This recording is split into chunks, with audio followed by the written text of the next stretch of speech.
Hello friends मोर एखाने तुम पुणी एक नुआ वीडियो रे कौन रही चलतु देखा वीडियो स्टार्ट करने आगे मुझे कही रखी जो मैंने मो चैनल को नुआ विजिट कर प्लीज सब्सक्राइब पाखर bell icon press now because जेकोसी भी वीडियो अपलोड प्रथम नोटिफिकेशन तुम पाखक जीव। तो चलते देखिए कौन आम वीडियो अच्छी वीडियो स्टार्ट करवा। आज वीडियो यह रही +3 संस्कृत ऑनर्स सेमिस्टर 4 एटा कोर 8 जोटा कि आम रही कोर 8 रे उपनिषद रामायण और भगवत गीता। तो यहाँ आम Ramayan short question okay short question long question मो पूर्व पकई देछि। एटा शॉर्ट क्वेश्चन आमर अच्छी 18टा। तो मु चेष्टा करी सबकि दवापाई। तो चलतु स्टार्ट करवा आज शॉर्ट क्वेश्चन कौन सब अच्छे। तो रहा आमर कौन कामज व्यास नानाम संख्या नामानि च प्रसंगे सीतारामम किमुवाच। देखो ये गोटे तुम मान प्लस पॉइंट रही आदि तुमको जो मैंने गोटे पिला अच्छे जो गोटे संस्कृत पढ़ी पारती तो क्वेश्चन गुड़ाक संस्कृत देते तुम पढ़ा कष्ट हुए कि ओडिया रे जोटा कि तुमको पढ़ा भी सहज हम और बुझा भी सहज हम। तो देख कौन रही एटी सीताराम को प्रभु श्रीराम को कामज वासना विषय कौन कहते जनाऊँ। ओके तो जीवा कौन रही देखीद ये टिके संक्षिप्त प्रश्न उत्तर तुम देखीदे तुम आराम से टोटाल बहीटा को बुझीपार स्टोरीटा कौन रही। तो जीवा सेकेंड नंबर को कौन रही श्रीराम से स्वरूपम किम राघव व्यासन नाम का प्रभाव। एटी आमर 3टा रही व्यासन जो आमर लोभ 3टा जिनस रही ये जो 3टा व्यासन ये आमर किमिति जो सॉरी प्रभु श्रीराम को ऊपर कौन कौन प्रभाव पकई पार केमी प्रभाव पकड़ सेटा स्वयं सीता माता बुझा चेष्टा कर रामचंद्र को। जीवा एटा थर्ड नंबर कौन रही राघवेन केशाम रक्षणार्थ धनु किम करती। एठी आमर प्रभु श्रीराम तो ऋषि मान को रक्षा करेंगे बोली यज्ञ असुविधार सब राक्षस मैंने पकड़ चेष्टा कर भंग करते से से अरण्य को आसते से रक्षा करेंगे जमी राक्षस मान को मारिक किंतु सी जमती सी तो रक्षा करने मारे ना कि असुविधा सी युद्ध कर युद्ध कर मारे किंतु जदि द्वारा कौन माने जार किसी भूल नथो जदि सी कौन कर तो आसला ये गले सी किसी क्षति कर श्री रामचंद्र कौन काम ही नहीं तो कि हैरान पकईना सी कमे मारे मारला माने सी हूँ दोषी। तो निर्दोषी को से मारे चेष्टा करमती सी किसी पापर भागीदार न हो से ठीक कही। तो जीवा नेक्स्ट पैराग्राफ को कौन रही देखा। तो ये सी आमर 3 नंबर प्रतिज्ञा केमी नहीं से जन दे। तो 4 नंबर आम रही कथं सीताया मन चिंताकूलम जातम। ये कही सीता मन चिंताकूल कहीं चिंता कहीं करते सी मन में बहुत रही कारण सी जिते देखी स्वयं रामचंद्र को एमती धनुर्धरी आगू को बाहरी जाइथिबार राक्षस मन मारिया को बाहर जाइथिबार तो सी बहुत चिंता हो जाते कारण द्वारा जमी कौन निर्दोषर हाथ में निर्दोषीर मृत्यु न हो जापे द्वारा जमी पाप उपर न आसे से बचाइबा चेष्टा करते। तो ये रही 5 नंबर रामस्य दंडक गमनम सीता कथम न रुचते। एठी कहला प्रभु श्रीराम जितेबाला अरण्य को गले से राक्षस मान मारिया कि ऋषि मान दूरेवाई तो सीता कहते जमी तुम द्वारा किसी अनुचित कार्य न हो से ध्यान दब। ओके तो ये रहा 6 नंबर कौन रही क्षत्रियाणाम समीपस्थ धनु किं करती क्षेत्राणाम कार्य कि 2टा पड़ जाए जोटा गोटे आंसर लिख। तो ये आम कौन रही से कही गोटे गोटे क्षत्रिय पाखे जमी धनु रही अर्थ हूँ जमीक कि गोटे निआ पाखे काठ को रखा।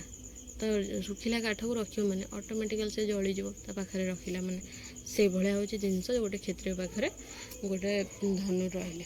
ବାସ୍ ତମେ ଆଉ ଟିକେ ଟିକେ ମୁଁ ଯେତିକି କହୁଛି ଆଉ ଟିକେ ପଢ଼ିଥିଲେ ଆରାମସେ ତମ ମନେ ରହିଯିବ, କିଛି ବି ଅସୁବିଧା ହେବନି। ତ ଯିବା ନେକ୍ସଟ ପାରାଗ୍ରାଫକୁ। ନେକ୍ସଟ ପାରାଗ୍ରାଫରୁ ଯିବା ଆଗରୁ ମୁଁ କହି ରଖିବି, ଯେଉଁମାନେ ମୋ ଚ୍ୟାନେଲକୁ ନୂଆ ଭିଜିଟ୍ କରୁଛନ୍ତି please subscribe, like and share କର, ପାଖରେ ଥିବା ବେଲ୍ ଆଇକନ୍ ପ୍ରେସ୍ ନ ହଉ, କାହିଁକିନା ଯେକୌଣସି ଭିଡ଼ିଓ ଅପଲୋଡ଼ କରିବ ପ୍ରଥମେ ନୋଟିଫିକେସନ୍ ତୁମ ପାଖକୁ ଯିବ। ତ କମେଣ୍ଟ ବି କରିବ କିଛି ଯଦି ତୁମର ବୁଝିବାର ଅସୁବିଧା ହେଉଛି। ଆମେ ନେକ୍ସଟ ପାରାଗ୍ରାଫକୁ ଆସିଗଲେ। ନେକ୍ସଟ ପାରାଗ୍ରାଫରେ କ'ଣ ଅଛି ଚାଲନ୍ତୁ ଦେଖିବା। ତ ଫାର୍ଷ୍ଟ ଅଛି 7 ନମ୍ବର, ତପସ୍ୱିନଃ ତପୋବିଘ୍ନ କର୍ତ୍ତୁମ୍ କହ କଥମାଗତ। ଓକେ, ଯେଉଁ ଏଠି ସୀତା ଯେଉଁ ବୁଝିବାକୁ ଚେଷ୍ଟା କରୁଥିଲେ, ଯେଉଁ ଉଦାହରଣଟାକୁ ଦେଇଥିଲେ ଶ୍ରୀ ପ୍ରଭୁ ରାମଚନ୍ଦ୍ରଙ୍କୁ, ଯେ ଇନ୍ଦ୍ର କେମିତି ଗୋଟେ ତପସ୍ୱୀକୁ ତାଙ୍କ ତପସ୍ୟା ଭଗ୍ନ କରିବା ପାଇଁ ତାଙ୍କୁ ଗୋଟେ ଆଣିକି ତାଙ୍କ ପାଖରେ ଗୋଟେ ଖଡ଼ଗ ରଖିଥିଲେ, ତ ସେ କେମିତି ତାଙ୍କ କର୍ତ୍ତବ୍ୟରେ ତାଙ୍କୁ ହେଳା କରିବାକୁ ଚାହୁଁଥିଲେ, ତ ସେଇଟା ଏଠି ସେ ବୁଝେଇଛି। ଏଠି ସେ ଦେଲା ପରେ ତାଙ୍କର କ'ଣ ଅସୁବିଧା ହେଇଛି ସେଇଟା ସେ କହିଛନ୍ତି। ଓକେ, ଯିବା ଏବେ 8 ନମ୍ବରକୁ। 8 ନମ୍ବର କ'ଣ ଅଛି? ମୁନିଃ ଖଡ଼ଗ ପ୍ରାପ୍ୟ କଥଂ ନ୍ୟାସରକ୍ଷଣ ତତ୍ପର ଜାତ। ଏଠି କହିଛନ୍ତି ମୁନି ଜଣକ ତପସ୍ୱୀ ଜଣକ କେମିତି ସେ ଖଡ଼ଗଟାକୁ ପାଇସାରିଲା ପରେ ତାର କେମିତି ରକ୍ଷଣାବେକ୍ଷଣ କରିଛନ୍ତି ସେଇଟାକୁ ସେ ବତେଇଛନ୍ତି। 9 ନମ୍ବର ଅଛି ତପସ୍ୱୀ କିମୁପାଦତୁମ୍ କମ୍ ବିନା ନ ଜାତି। ଏଠି କହିଛନ୍ତି ତପସ୍ୱୀ ତାଙ୍କ ସେ ଯେଉଁ ଖଡ଼ଗକୁ ମାନେ ଯେକୌଣସି କାର୍ଯ୍ୟ, ସେ ତ ବହୁତ ମାନେ କ'ଣ ତାଙ୍କ କଥାରେ ସେ ଯେଉଁ କାମଟାକୁ କରିବାକୁ କଥା ଦେଇଥିବେ ସେଟାକୁ ସେ ତାଙ୍କୁ ବହୁତ ଭଲ ଭାବରେ କରିବାକୁ ଚେଷ୍ଟା କରନ୍ତି। ତ ସେ ସେଇରେ ଲାଗିଥିଲେ।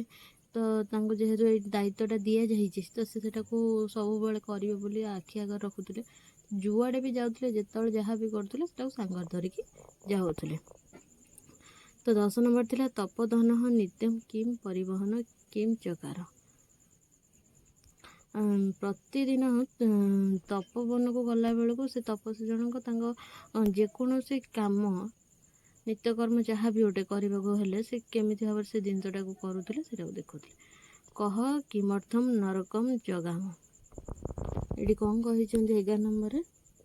ମୁନି ଜଣକ ନିରନ୍ତର ଖଡ଼ଗଟିକୁ ନିଜ ପାଖରେ ରଖିଲେ ସତ, କିନ୍ତୁ ତାଙ୍କ ସ୍ୱଭାବରେ ଦିନକୁ ଦିନ ପରିବର୍ତ୍ତନ ଦେଖାଲା। ସେ ପ୍ରାଣୀ ହିଂସାଦି କ୍ରୂର କର୍ମରେ ନିଜକୁ ନିୟୋଜିତ କଲେ। ତପସ୍ୟାର ମାର୍ଗ ହୁଡ଼ି ଅଧର୍ମ କର୍ମରେ ବ୍ୟାପୃତ ହେଲେ। ତାଙ୍କର ଏହି ବ୍ୟାପୃତି ତାଙ୍କୁ ପ୍ରମତ୍ତ କରିଦେଲା। ମାନେ ଏଇ ଯେଉଁ ସେ କେମିତି ଭାବରେ ନର୍କକୁ ସେ ଯାଇଥିଲେ ସେଇଟାକୁ ବତାଇବେ। ସେ ତ ବହୁତ ଚେଷ୍ଟା କରିଥିଲେ ମାନେ ସେ ଭୁଲ କାମ କରିବେନି, କିନ୍ତୁ ତାଙ୍କୁ ଏଇ ଖଡ଼ଗଟି ତାଙ୍କ ପାଖରେ ରଖିବାକୁ ଦିଆଯାଇଥିଲା। ସେଇଟାକୁ ସେ ରଖିବାକୁ ତା ଯତ୍ନ ନେବାକୁ ନେଇକି ସିଏ ଗୋଟେ ପାପର ଭାଗିଦାର ହେଇଗଲେ, ଯାହା ସକାଶେ ନର୍କକୁ ଯିବାକୁ ବାଧ୍ୟ ହେଲେ। ଓକେ, ଯିବା 12 ନମ୍ବର ପାରାଗ୍ରାଫକୁ। 12 ନମ୍ବର ପାରାଗ୍ରାଫରେ କ'ଣ ଅଛି ଚାଲ ଦେଖିବା। ଓକେ, 12 ନମ୍ବରକୁ ଆମେ ଆସିଗଲେ। 12 ନମ୍ବର ମୁଁ କହିବା ରଖୁଛି, ଜଣେ କହିଥିଲେ ଯେ ଆଉ କିଛି ଲଙ୍ଗ୍ କୋଶ୍ଚିନ୍ ରାମାୟଣରେ ଅଛି ଯଦି ଦିଅନ୍ତୁ। ଲଙ୍ଗ୍ କୋଶ୍ଚିନ୍ ମୁଁ ପୂର୍ବ ଭିଡ଼ିଓରେ ଚାରିଟା ଦେଇଛି, ତାର ସେତିକି ହିଁ ବହୁତ। ଏଇଟା କୋରାଇଟ୍ର 3ଟା ବିଷୟ, ତ ସବୁଥିରୁ ଗୋଟେ ଗୋଟେ ହିଁ ଇଏ କରିବ। ତ ମୁଁ ଲଙ୍ଗ୍ କୋଶ୍ଚିନ୍ ଯେଉଁ 4ଟା ଦେଇଛି, 4ଟାରୁ ଗୋଟେ ମେନ୍ ପଏଣ୍ଟ ଅଛି ତା ଦେହରେ, ସେ 9ମ ସର୍ଗର ଟୋଟାଲ୍ ସାରାଂଶଟାକୁ ସେଇଥିରେ ଦେଇଛି। ତମେ ସେଇଟାକୁ ପଢ଼ିଦେଲେ ତମେ ଯେକୌଣସି ବି କୋଶ୍ଚିନ୍ ଆସିବ ତମେ ବାସ୍ ବୁଝିପାରିଲେ ତାର ସେଇଆକୁ ଯଦି ତା 2-4 ପଦ ତା ବିଷୟରେ ଆଉ ୟାକୁ ମିଶେଇ ଲେଖିବ, ଆରାମସେ ତୁମକୁ ମାର୍କ ମିଳିବ, କିଛି ଟେନସନ୍ ନାହିଁ। କିନ୍ତୁ ମୋ ପାଖରେ ଏତିକି ହିଁ ଲଙ୍ଗ୍ କୋଶ୍ଚିନ୍ ଥିଲା। ଓକେ, ତ ଏଇ ଯେଉଁ ସର୍ଟ କୋଶ୍ଚିନ୍ ଅଛି ଆକୁ ବି ତୁମେ ଯଦି ଟୋଟାଲ୍ ଭାବରେ ସବୁ ପଢ଼ିଦେବ ତ ତୁମକୁ ଇଏ ବି ଆରି ଭିତରୁ ବି ହିଁ ଲଙ୍ଗ୍ କୋଶ୍ଚିନ୍ ଆସିଯିବ, ତ ତୁମକୁ କରିବା ପାଇଁ କିଛି କଷ୍ଟ ହେବନି। ଓକେ, ଯିବା 12 ନମ୍ବର କ'ଣ? ଲୋକଃ କିମ୍ କର୍ତ୍ତୁମ୍ ନ ମଂସ୍ୟତେ।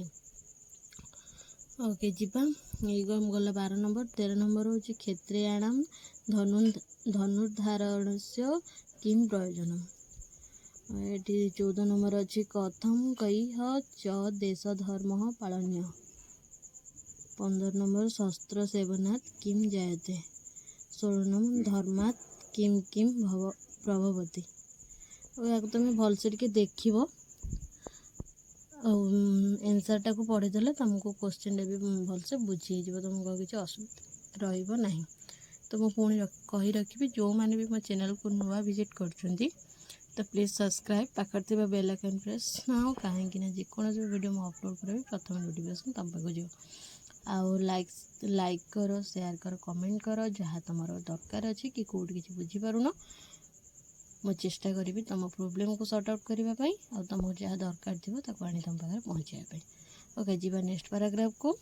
तो नेक्स्ट पैराग्राफ को आम आसीगले next paragraph and last paragraph यहाँ यहाँ जो 2 मार्किया कौन 4 मार्किया कौन यहाँ पड़ो 3 मार्किया भी पड़ो आधु तुम आराम से 1 मार्किया हारिधर भी पड़ पारे 1 मार्किया तो नुह 2 मार्किया पड़ू 2 मार्किया स्टार्टिंग। तो जीवा 17 नंबर कथं धर्म न लभ्यते। ओके 18 नंबर कौन रही सर्गान्ते सीता सुविनम्रता प्रदर्शयितुं श्रीरामं किमाह। ओके लास्ट यहाँ रहा तो जहाँ भी तुम को चेष्टा करुँच तुम सब तुम पाखे पहुँचाई। ओके पुणी कही रखी लास्ट को जो मैंने भी मो चैनल को नुआ विजिट कर प्लीज़ सब्सक्राइब पाखर थी बेल आइकन दबाई दियो कहीं जेकोसी वीडियो मुझे अपलोड करी प्रथम नोटिफिकेशन तुम पाखक जीव लाइक कर शेयर कर तुम सांग मान पाखक कमेंट कर कि कौन आवश्यकता थी ना कि कौटी बुझार असुविधा होते। ओके देन रही पुणी नहीं आसबि भगवत गीतार लॉन्ग क्वेश्चन रोजी टाटा।